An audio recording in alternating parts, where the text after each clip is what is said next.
What's up, everybody? Welcome. Now we are inside the Durango right now, so that means yes, we did get the rear end done. Well, done enough that we could get it out of the shop.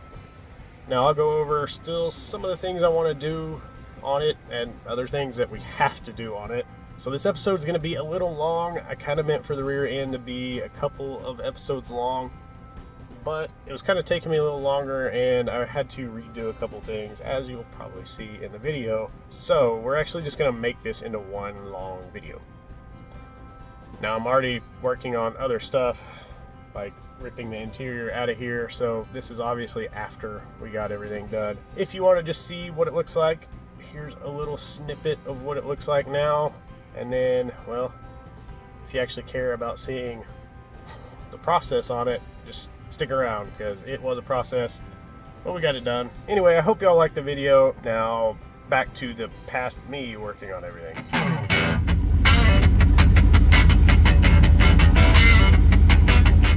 What's up, guys? Welcome back to the channel. Now this weekend we're going to try to knock out the whole 4-link rear end on this crawler build.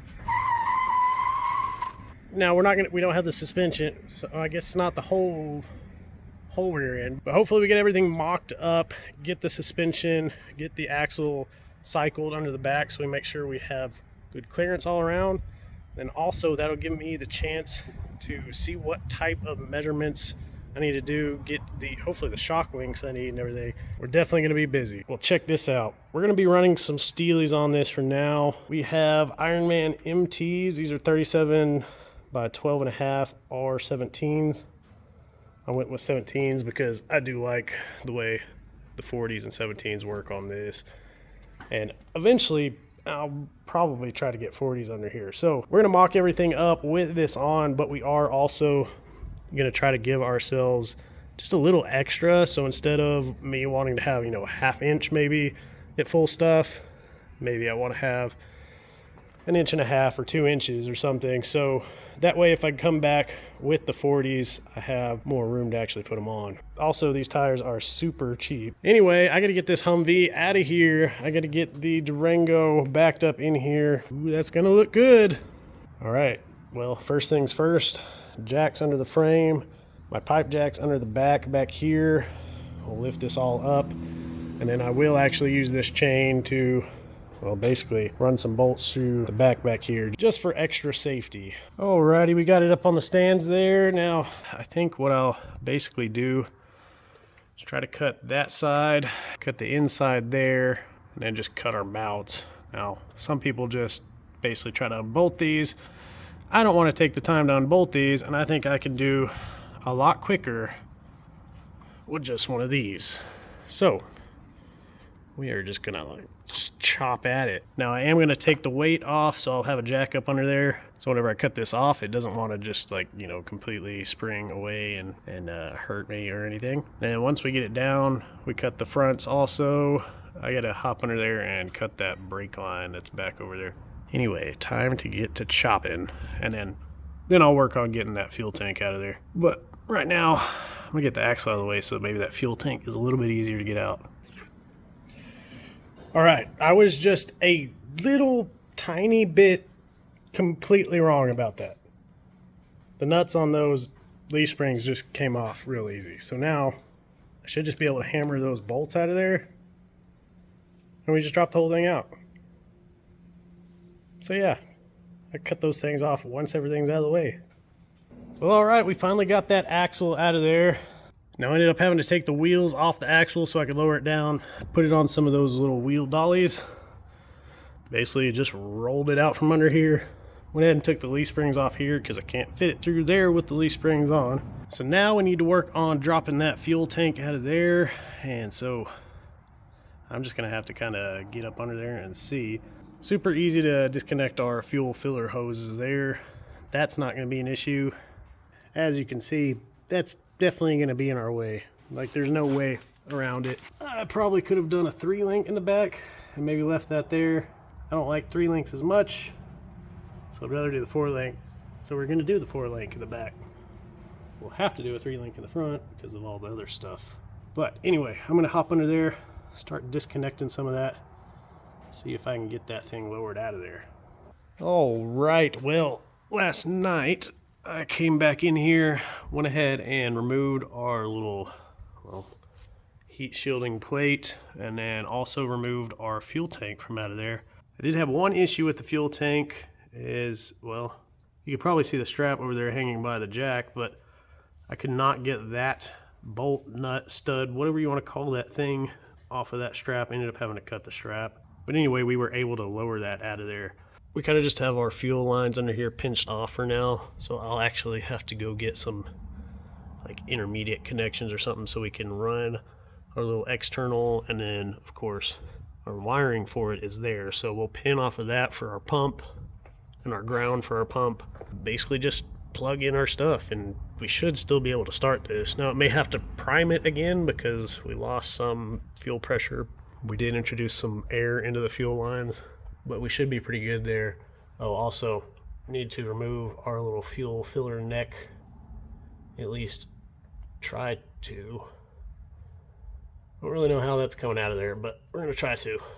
Anyway, I'm gonna get some wrenches, start disconnecting the stuff we need to, and then I'll crawl under here with our little, probably our little angle grinder or something, flapper disc, try to break some of these welds loose on here, and then hopefully all that whole thing will kind of come off. That'll also allow us to start prepping the frame.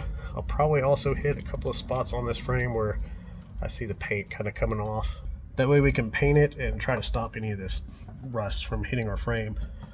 You know, our bolts and everything have been kind of really rusted or seized up a little bit, but our frame is looking really good. All right, well that took just way too long, but we got the little mounts cut out there. I'll go ahead and hit that with a flapper disc to smooth it out, but we did go ahead and wheel under our 1-ton axle here.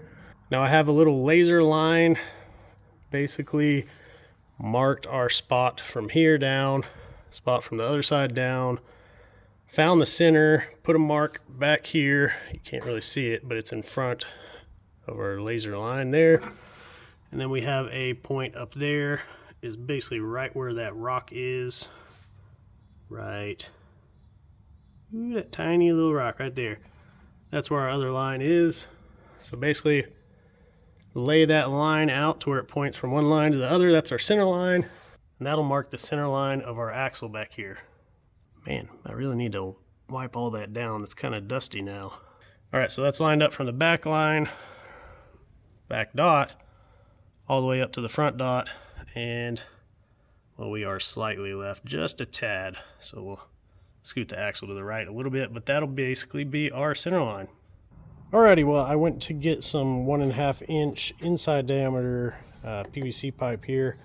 So I was thinking I wanted to go with a 36 inch link. Now that was 36 inches of the actual tubing, not including, of course, the distance here. So I put this up there and I think it might be just a little too long, at least for the upper link. Now, I'm not worried about the lower link being longer than the upper link. Actually, it might help just a little bit on the pinion angle. So we went ahead. These are 36 inch link lowers. I think these actually work okay. Now, the upper here, I went ahead and made this a 32 inch. So we ended up cutting 4 inches off of that. And then we went ahead and put our mounts on there. So now I am going to hop under the car, hold this up in place, and see if this works better for our frame and everything. We do have a part of the frame where this inside frame mount it starts kind of curving. It kind of comes out and then it straightens back out forward. It's straight more towards the back, and then as it comes in, it starts cutting inward. So if I was to run that inside link on the angled part, we have just more of an angle there that our little 20-degree thing here does not fit very well with. Now, I could do some work and actually probably try to get this at a try to get this more of an angle. I could probably go ahead and actually like cut some of this off to do it, but I don't really want to because it actually fits up pretty well on there, and these are welded in place pretty good.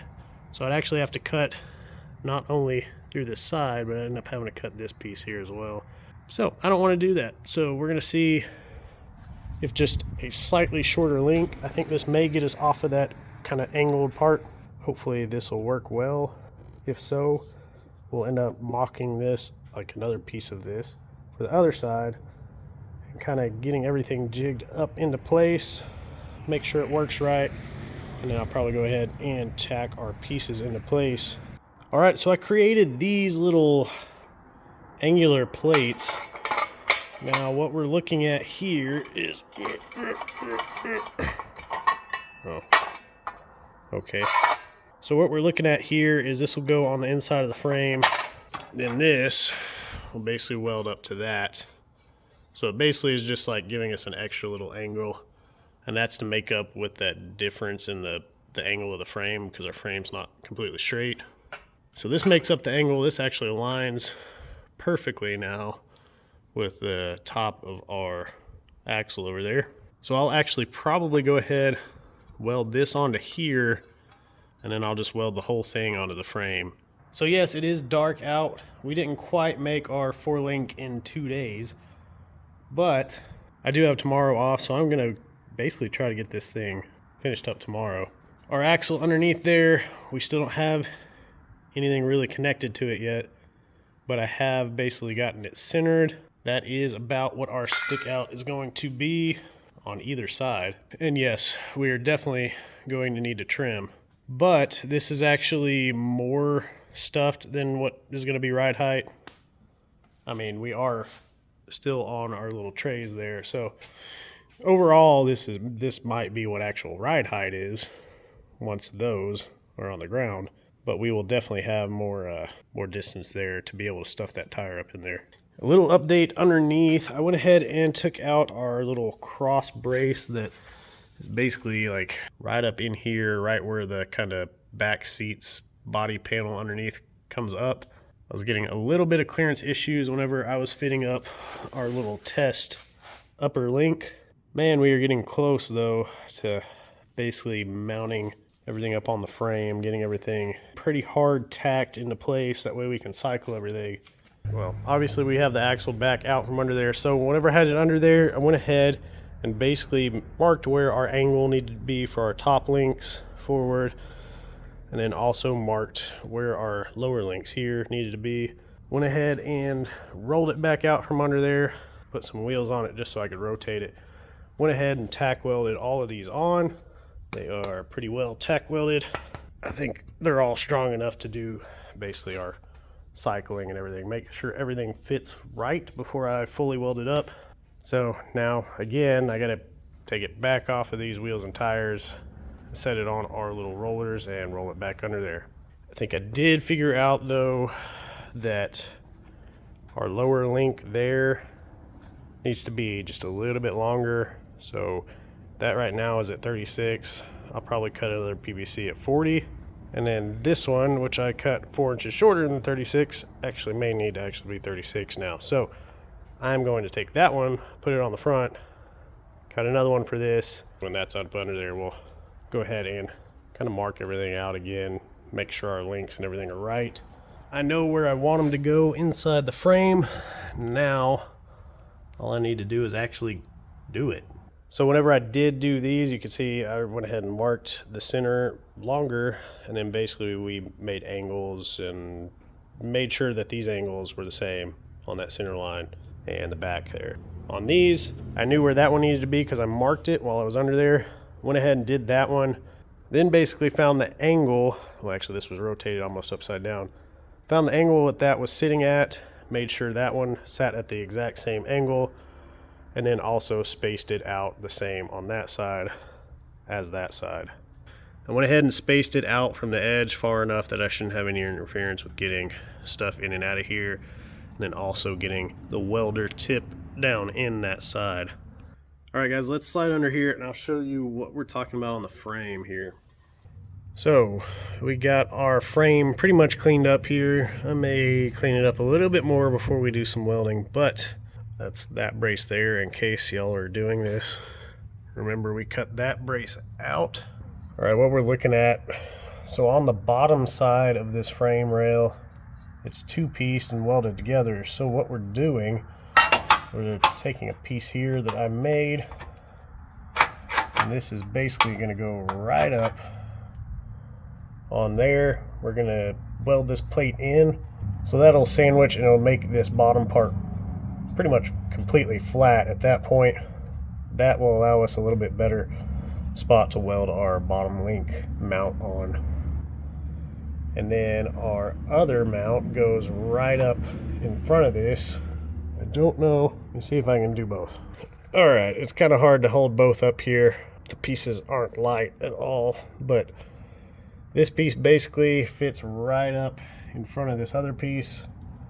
So we'll weld that piece on, then we'll weld this, and this is that angle offset that we needed in order to align our mount to the top of the axle. That's not in right now.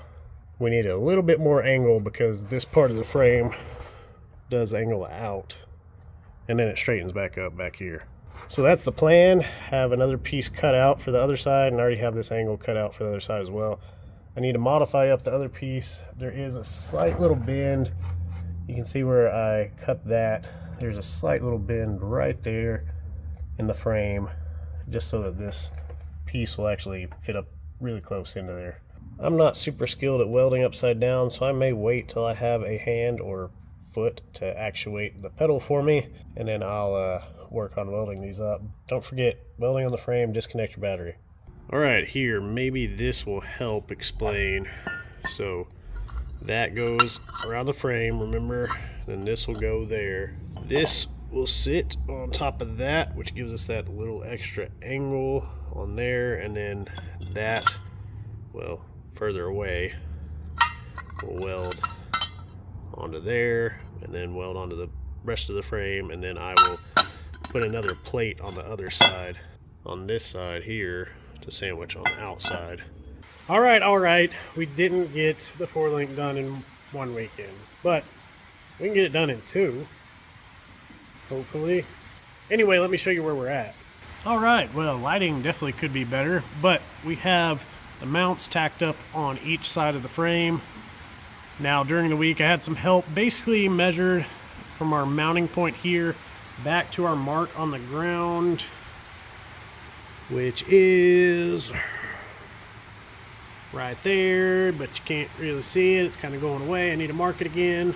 We went back from our mounting point, basically stuck a bolt in, measured from the bolt back to our mark on the ground on the side that we already did, and then we basically made the other side over here match. Went ahead and tacked all that up in place. So basically trying to make everything square back this way, triangulated, and then we'll go ahead and basically I think we're ready to kind of make our mounts now.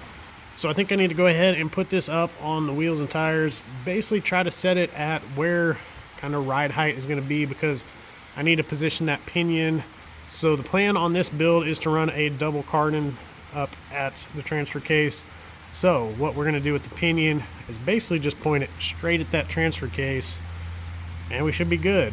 Now, if we weren't doing that, we would want to basically measure the angle out of our transfer case, measure the angle of our pinion, and we want them to basically be the same. You want those to basically run parallel, whether the pinion actually pointed at it or the pinion actually pointed underneath and that actually points above. Either way, you want those two invisible lines to be parallel if you're not running that double cardan. Because we're running the double cardan, we basically just get to point this pinion straight at the back of that transfer case there, and then the double cardan kind of takes care of the rest. Once we have the measurement for the links, we'll cut it out of this PVC, make some fake links. Once we have those fake links made, we'll go ahead and bolt everything up, make sure our angle of our pinion and everything's still good, and then also go ahead and cycle our axle a little bit. Just make sure nothing binds up on our links before we go ahead and cut them out of the actual steel. All right, we went ahead and measured the links that we have in, went ahead and cut out a set for the other side. But once we do that, we know that that's square because each of those links should be the same length, and our mounts on the axle are at the same degree, so everything should be pretty much squared up on that. We have our misalignment spacers there. I'm going to need 2 of those. The others I'm going to set here. I have one bolt. I need to get another bolt, another nut, and then we're ready to go. All right, there we go. Another bolt, another nut. Now, right now, I am just using regular nuts on these, and, well, they're easy to take off, put on. Now, once I get everything in place, I'll basically order a set of locking nuts, so that way we can tighten everything down and it'll actually stay torqued. All right, we got our links in, went ahead and shot our line, and we are exactly centered on this rear end. Let's look at our spacing here. Our spacing here. It is basically perfect on each side. Spacing looks good. Even down to that looks good. Over here, exactly the same. All right, well, there's our 4 links, kind of. I mean, they're not completely done, but that is our 4 links in with the PVC. Alrighty. So there's our links on the passenger side. Get another angle to fully show y'all, but there we go. Everything's squared up really well. I mean, like, even look at the dang center line on like the pins that are underneath the car. That's pretty centered right there. Of course, your transfer case sits off to the side. That's normal. All right, well, we have one link pretty much welded up here. Well, tacked up. I'm not fully welding it yet, but we did go ahead and do the rosette weld or plug weld, whatever you want to call it. We're just letting this cool down, and then we will test fit our little heim joints back inside. Top link will be 31 1/4 is what I'm cutting the steel to. Bottom link steel is cut to 32. So our upper links, they're still 1.5 inside diameter. So basically either of these ends will fit in either of these. So there is a slight difference, but there is a slight difference on the end of these bungs. So basically, let me put this one in here and you'll see what I'm talking about. This one has the 2-inch outside diameter, and this one I believe is 1 3/4 outside diameter. So basically you're talking about 1/4 wall, 1/8 wall, and because it is an upper link, you don't really have to have it quite as thick because, well, these shouldn't be bashing on rocks up top. You should hit your lowers on a rock before you'll hit this, unless I guess you have a stump or something that shoves up in there, but then you got to worry about your drive shaft. All right, well, that looks absolutely no different than the last time you saw it, but we now have all of our links are steel. They're just tacked in place. I need to fully weld them up. I'll do that whenever I look at welding up everything else as well. We are going to put the jack under here now, do a little bit of testing, seeing how everything works together now. And you also need to take that strap off there. We'll just basically wheel that jack up under here, stuff it up as far as it'll go, see if we have any clearance issues. I think we're going to be all right until, well, probably about when our tires hit, or possibly that top link up there, or possibly the lower link on the frame. So we're all watching those 3 locations. I'm watching those 3 locations. And then once I do that, I'll look at probably putting a jack under one end, holding it up and actually removing one of the wheels, letting that drop out, and then jacking up this tire up into place, seeing how it looks whenever that's stuffed and the other end's pretty much on the ground. All right, so I can't really jack it up any further, but we are basically full stuff. And yes, I know we're gonna trim that because of clearance and stuff, but we may actually still end up having to clear this, because if I drop the other end out, this may tuck that side up just a little bit.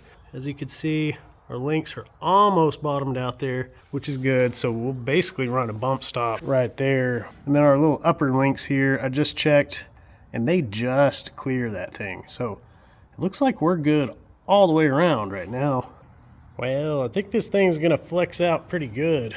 Now, of course, we got to measure for shocks and everything too. But everything is looking, everything's looking amazing right now, really. So I'm going to get a board or something to put under this side, and then we're going to set it down on there, and then I'm going to bring the jack over here and actually try to lift this side up until it's full tuck. So we'll see. So obviously we're going to have some issues if we try to put the shocks on the outside of the frame rail. But what I'm actually thinking now is on the inside of the frame rail, if we can fit a shock bucket, or even coming back to this brace that's between the frame, and see if we can mount something up there. I'm going to take a measurement with this drooped out like that. I'll definitely have more droop available. Really what I'm concerned with is how I'm going to fit enough travel of a shock in here with not a whole lot of up travel, unless I want to look at actually building a shock hoop that kind of comes up into the body. But I don't really want to do that. I want to try to minimize the internal modifications to the body. I mean, I'm not afraid of doing it, I just would rather not. Well, here we go, starting off another weekend with dealing with the wheels and tire fiasco. Hopefully this is just a better sign for everything else. It'll go right, and then this is the thing that'll go wrong. So basically, long story short, I shipped tires and wheels from 2 different places to an installer. Actually, I got the wheels shipped to me, tires shipped to an installer. And then we thought 2 of the tires, 2 out of the 4 tires I shipped, couldn't get balanced right. So we shipped 2 more tires. Then, whenever we had already had those shipped, they found out that it was actually the wheels that are untrue, basically couldn't be balanced. So now we took 2 of the tires off 2 of the wheels that basically were untrue. So we're going to try to ship back the 2 bad wheels, and actually we're just going to order a whole new set of 4 better wheels. The steel wheels, I have no problem with them, but I don't know, maybe it's just the brand I ended up getting. But I'm not going with steel anymore. We're actually going to order a set of good wheels for it. Keep the 2 steel wheels with the 2 tires on there as spares. We'll mount 1 on the vehicle and keep 1 at the house. So if I'm ever off-roading and I actually need both spares, I have another spare. I just run in, grab it, take it out. So anyway, off to UPS store to try to get these things shipped back.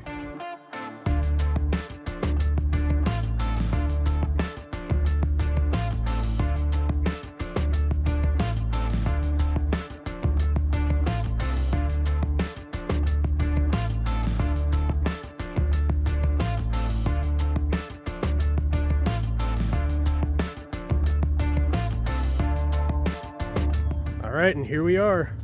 Oh, wait, nope, that's the old ones. There we go. So these are the black Rhino Prim. These are 17-inch by, I think they're 9, 8.5 or 9, one of the 2. They got the grade 8 hardware around it, and I think these will look pretty good on there. So you did see, we did keep a couple of these steel. We're basically just gonna use these as spares. And these definitely balanced up better than almost all of the steel wheels. They have that saying, you get what you pay for. And, well, I guess it held true this time. Whoa, almost dropped you. All right, let's hop under here, show you what we've done. Yep, that's the Lynx. They are yellow. I had bought it thinking it was a little brighter yellow. Just trying to go with like a, well, I mean, this is called safety yellow, but it's definitely not that yellow-green color, that neon bright color that I was expecting, but it'll do for now. We can paint them again later. Not really worried about it right now. So next thing, what we were working on is removing that brace that's up there.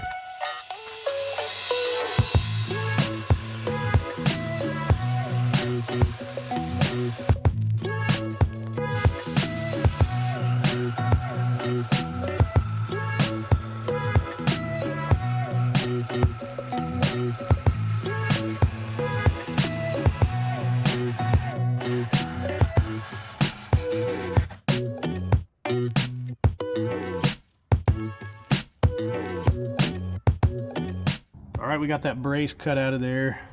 and we hammered that temporary brace between there. We took measurements of that indention up there, try to see how big of a hoop we can go up into that indention all the way over to this frame rail. It's not as much room as I would have hoped, but we took those dimensions and I went ahead and drew out a box with those dimensions. Basically be that top part there would be the body, down here would be the frame rails. So this is what we're looking at. I went ahead, bent this in at a 65-degree angle. We're gonna do the same degree over here as well.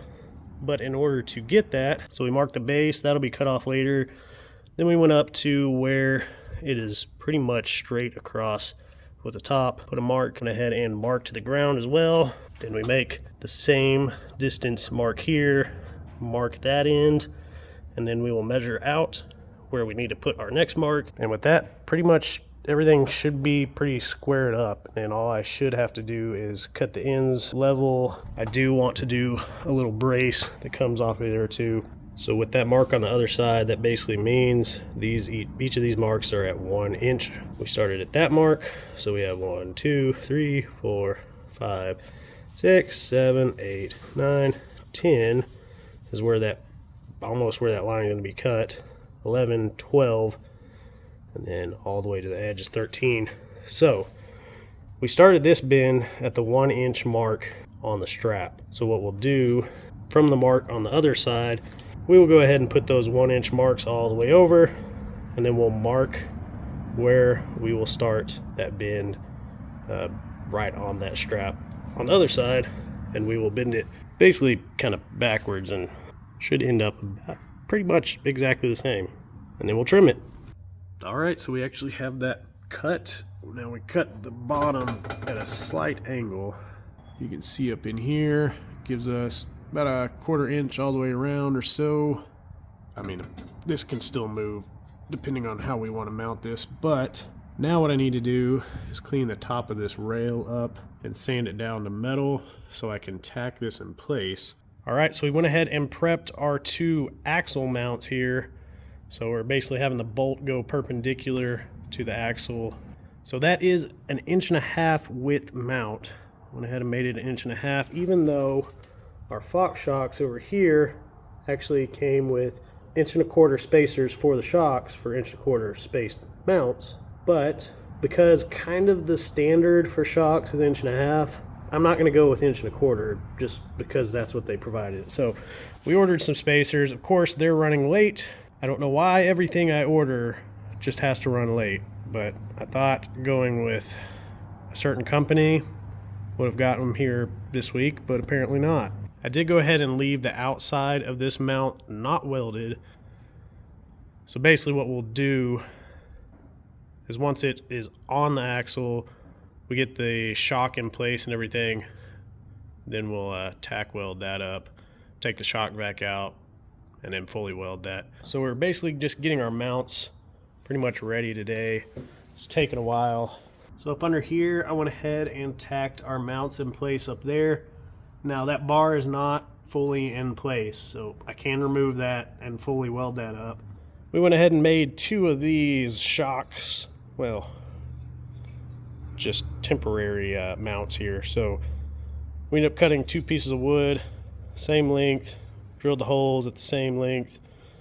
These are at 20.5 inches. Now the shock full stuff is at 19.08 or something like that. It's less than 19.5. So we gave ourselves an extra inch because I believe whenever we have that side drop out and this side stuff a little bit more, we'll actually squish the shock another inch or so there. Now today we're out at Maris again, but this time we're running some green trails with some full size. We're actually guiding them a little bit, helping them through here. All part of the E3 off-road community here, so we're just gonna get to it.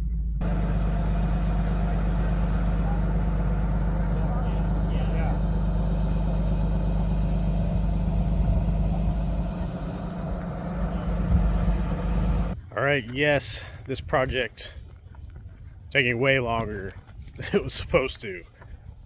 But plan is this is the last weekend for that rear end. We're basically going to try to get this thing to drive out of here Not with the rear drive shaft. We don't have one of those yet. But at least to drive it out of here. And second thing, I know I can't grow a good beard, so just ignore it. We're gonna get to work. So we should have our angle pretty good right now on these. So that should be all good. That way our little tabs here point more evenly between basically where our ride height is, our full droop, and our full stuff. So at full stuff, it should, basically the heim should be pointing towards one side, and then at full droop, it'll be pointed at the other side, and at ride height, should be about in the middle. And also, because we went ahead and took this off, I was a little concerned with this brace here possibly bending here in the middle. Shouldn't bend where we actually have some bends or anything, and these are close enough to the edge. I don't think it would, but a little concerned with the middle part. So I basically made this, bending out another 90-degree bend, and then we went ahead and notched it. So I will basically be welding that into the middle, and that should give us a little bit more bracing. So basically, as we're putting pressure there, it's pulling on each side. So it's just kind of a little trick on bracing that a little bit more. I'd tell you the notching on this was the hardest part. So just to get it to actually sit pretty well on there. So at first I'm going to weld that in. I'm just going to weld that in fully. This isn't going to get in the way because our shocks don't go this way. They actually go that way a little bit. So we'll go ahead and weld this in fully, and then we'll put the whole thing up in there, and we'll just tack it in place. We're going to do some pretty good tacks because we still do need to fully test our shocks. All right, well, we got that brace tacked in up there, obviously, because, well, we have one of our shocks kind of up in place. Now, whenever I cycle the suspension, I'm going to need to either one, put a ratchet strap up there, down, and basically hold one in place while I jack the other one up. That way it gives it a little bit of sway and everything to it. Either that, or we'll have to put one of those dollies on one of the sides. So as one end goes up, one end moves inward. That's just how that suspension and everything works like that. It's not a ton, but it's just a little bit, enough to where if you have it on a jack stand, it can pull it off the jack stand. So time to try to get this one in over here, and then we'll cycle everything. All right, we have that one basically on the ground still. This one is almost all the way up. So now I need to check to make sure I have some clearance up there still before I keep going. Also, my jack is about to run out of room on that, so I'll either need to put a stand, reposition, and then come back in with it or something before I can go up any further. All right, well, I just spent most of the day knocking out the welds up top here. I am really happy with the welds, how they came out up top. I do think eventually I'll go ahead and put a triangulated piece in here as well, but for now I'm going to leave it because I need to get this thing out that door this evening. And well, our sun's going down. We got the suspension up under there with the coils. I went ahead and set just a little bit of preload on those coils just to kind of keep things from just jangling around on there.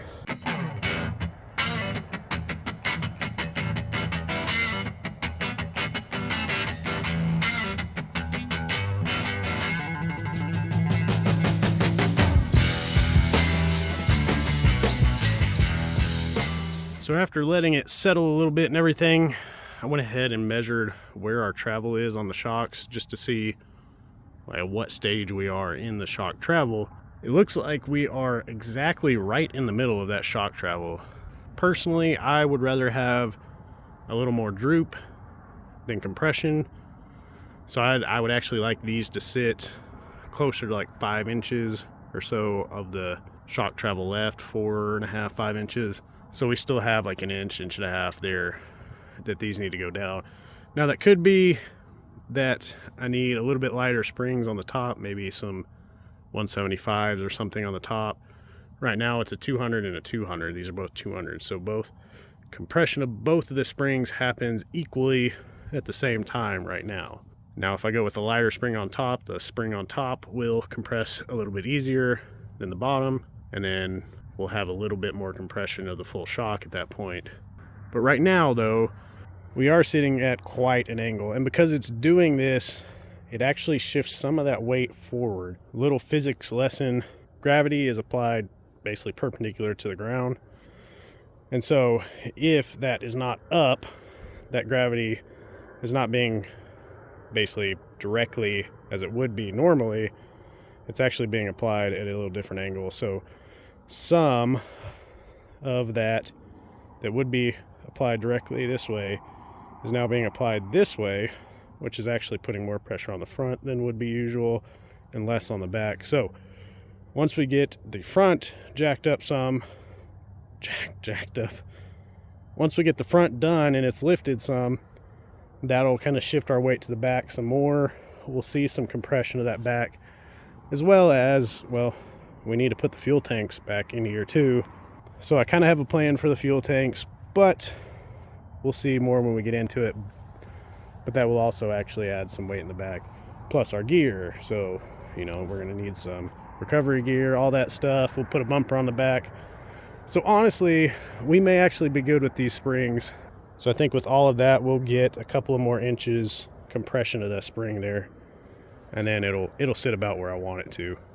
All right, we got her sitting out here. So a couple of things I still would like to do back here is on this brace in the back, I want to actually put a triangulated piece in here, whether that is another piece of tubing or just some like 1/4 inch sheet or something in there welded in. I'd feel a little bit more comfortable with that. So I do plan on triangulating that a little bit better. And then also on our lower links, I would like to actually plate that link into the frame up here. So the other side has a plate that goes up that's tied in to the mount, but on this side I hadn't done it yet, so we'll buzz all that paint back out of there, and then I will run a plate along that frame down into that mount and weld it into both, so it's got a little bit more strength that way. I'm sure it's actually fine without it, but I kind of overkill it sometimes with my welding because I don't want them to break. Also, under here, we need to mount up our reservoirs. I actually think these will probably just go mounted up here. That should still give us enough articulation up there, and we should still all be good. So probably end up mounting them up here. Haven't done it yet though. And then of course I got all my wiring still hanging over there. So some of that wiring, of course, one goes to the top of the diff back here. Well, it went to the old diff. I need to see if I can just basically wire in this new one. Doubt it'll work that way, but we'll give it a shot anyway. And then also our brake lines and vent. So we'll end up, I'm gonna see if I can actually just put the old brake line back on here, and then we'll hook up a vent line also. Vent line I'm gonna run up, up pretty high. And then once I get the brake lines in, we'll work on tying those into the system up here. That is where I have those clamps up in there that you're not seeing because it's focusing in the wrong spot. And then obviously we don't have a drive shaft. But we got this thing basically triangulated in here. And honestly, it rode really well. I mean, I didn't drive it that far, but it rode really well as I was coming up the drive. Obviously, we still need to do the front. Looks a little crazy, but, well, she drove out of there. I mean, we can't roll around like this. Well, I mean, we can, and I might, just for the fun of it, but we got to replace that front also. So that will be next, and that, I am sure, it's going to take me a little bit more time. It's a 3-link, so it's going to be a little bit different.